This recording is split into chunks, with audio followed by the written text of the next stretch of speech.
If you're with an insecure partner, you know it. Now, before I begin, let me say all of us are insecure at times, and that's normal. Everybody feels insecure about something. But when you're with someone who is chronically insecure or acts sometimes avoidant, that has more to do with how they were raised. It's part of the attachment style theory.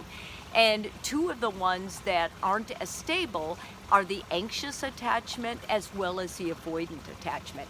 So before I begin, the way you know that your partner's like this is they make big deals out of nothing. Once they get upset, they don't know how to calm themselves down. They need constant reassurance from you. They may be very jealous or possessive.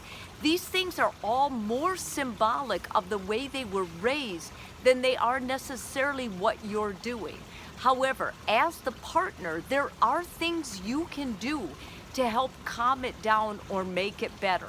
I'm going to give you a list of 5. I recommend that you practice these and talk to your partner about them, because it's not that these people can't love, and it's not that they don't make great partners. It's that they take a lot of work to get secure in the relationship. And once they're secure, then what's important is that you maintain that security by always following through and being trustworthy. The first thing is reassure with a connection. Throughout the day, send them a text. Let them know you're thinking about them. Maybe a note in their lunch, if they take a lunch bag or a briefcase or a purse.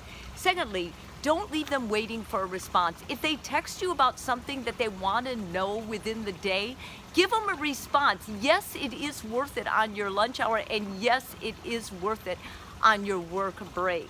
Be consistent. If you say you're going to do something, follow through. Do what you say.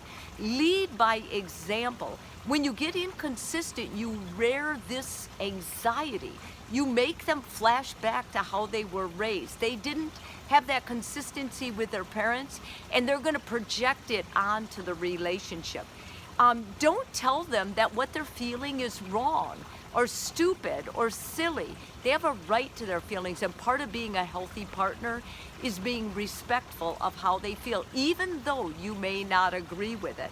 And lastly, don't try to fix what their parents already did. You can't, but you can minimize what you're doing to make them more anxious, or making them feel like they don't deserve this, or they're going to avoid this situation, they're going to avoid the relationship, they're going to take off because you don't love them anyway.